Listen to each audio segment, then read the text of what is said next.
Hello, my name is Riccardo Cesari.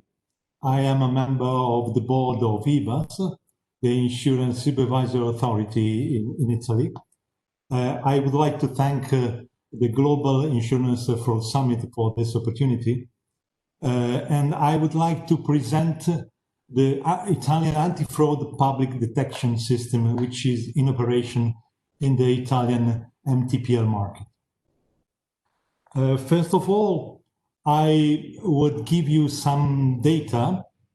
In Italy, we have more or less 42 million vehicles, 6% claim frequency. The average claim is about 4,400 euros for a total of claim amount of 10 billion euros. The loss ratio is 76%, and the expense ratio is 21%.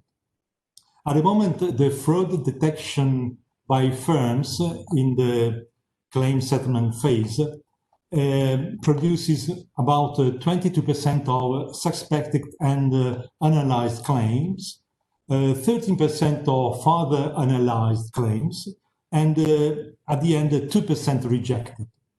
The amount of saving is estimated at 253 million euros, which is about 2% of premium, $300 million.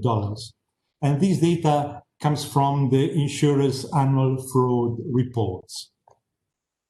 The Italian public detection system, I underline public, is called HAIA, Anti-Fraud Integrated Archive. It's a public detection system of IVAS, and at its very beginning, it is composed by 8 interconnected public sector databases. And during the years, new databases are including more and more. At the moment, we have 7 more new databases in progress. What are the databases? The Public Vehicle Register, the Italian National Bureau, the Insurance Appraisals, the Black Box File, insurance coverage, and so on. I would like to underline that this is a public provision, a sort of public good, in the sense that instead of having many different databases, one for each company operating in the market, we have 59 insurers in the MTPL market, we have created one big shared anti-fraud system, a sort of data lake, with, I believe, an important positive externality for the system. The heart of AIA is clearly the claims database, and the claims database is in operation since 2001. It has 57 million crashes with about 100 variable per crash, 20 million vehicles, 22 million subjects, for example, drivers, adjusters, witnesses, damaged people, and so on, for a total of about 6 billion records of information. At the beginning, we created a detection system which we call AIA 1.0, which is composed by binary indicators, 1-0 indicators, based essentially on recurrences and cross-checks criteria. For example, the indicators answer the question, has the subject any role in at least 3 claims in the last 18 months? Or another one is the vehicle involved in at least 3 claims in the last 18 months, and so on. Each indicator has a different weight, and we are able to group indicators into 4 different groups in order to have, first of all, a score group, sorry, a group score, and a total score, which is the sum up of group scores. The total score is divided into 4 levels: null, low, medium, and high.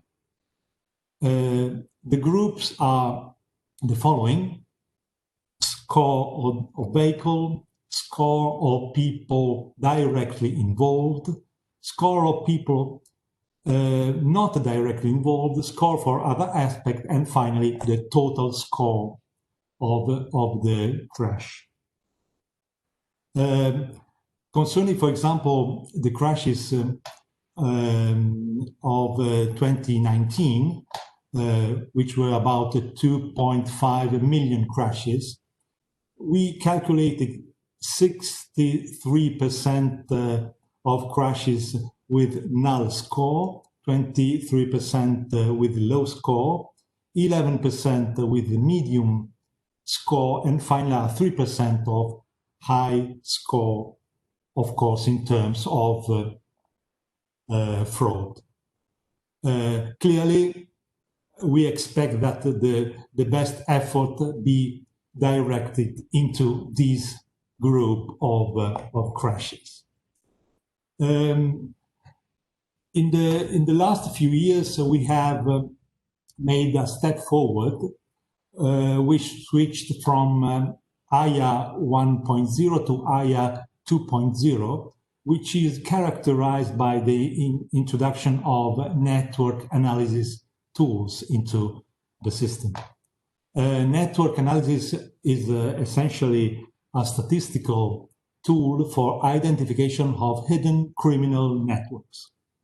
And we try to create a statistically validated bipartite network in which one part is made by subject or vehicle, the nodes here in the top of the figure, and another part is made by crashes, and we have, of course, links between subject, vehicle, and crashes. The following step is to statistically validate the network in the sense that we have to analyze the link between, for example, two subjects, subject A and subject B, and we compare the number of occurrences between these two subjects with the theoretical number, which can be calculated under the complete randomness hypothesis. If the actual number of links between these two subjects is higher than the theoretical number of links under a certain level of probability, we obtain that this link is statistically significant and statistically validated. The theoretical framework we are using in this approach is referenced here in this paper. Now we have to switch from nodes to communities. A community is essentially a structured subset of nodes, and we have to identify communities via modularity measures. A modularity is essentially the difference between the observed links into a group, a subgroup, and the expected links obtained under random connectivity. If this difference is high, it means that there is a strong community in these subgroups. The optimal partition of the statistically validated network is obtained when we have dense connection within the communities and sparse connection between the communities. And this is the theoretical paper we used in this approach, statistical approach.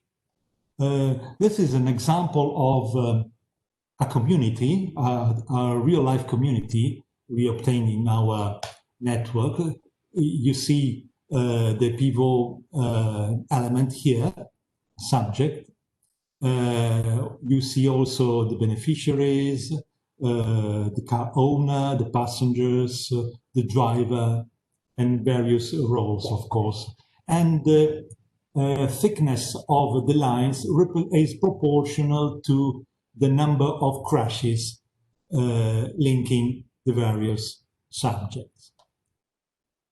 This, for example, is just a different view of the same community, where we have put the crashes in foreground and, of course, the same subject around the crashes. This instead is a different, a more complex case in which you have less claims, but more subjects involved.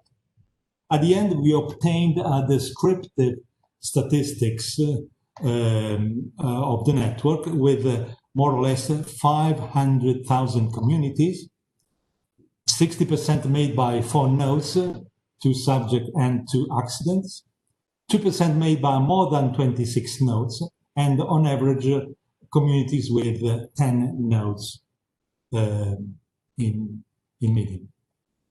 Finally, we have calculated quantitative indicators of each community in terms of size, connectivity, robustness, and also a global indicator. We called it investigation system IA indicator, with a number of thresholds in order to obtain qualitative levels, null, low, medium, and high. We also provided out-of-sample validation with 400 verified fraud cases. Verified because they passed through the court, so they are absolutely considered true fraud cases. And analyzing these cases with, of course, other different cases, we obtain a result which is, I think, important. The type 1 error, that is the false positives, are 19.5%. But I would like to underline that in this case, we have no absolute certainty about good cases, in the sense that we know what the bad cases are, but we don't know what the good cases are. And more importantly, we have a type 2 error, which means false negative, as low as 3.3%. This, I think, is a very important result, in the sense that we would like to have a very low type 2 error instead of a very low type 1 error, for obvious reasons. And our next step is to, first of all, include more databases into the framework, into AIA, and also to expand the system from the phase of claim settlement to the underwriting phase, which is another important step forward. And that's all. Thank you.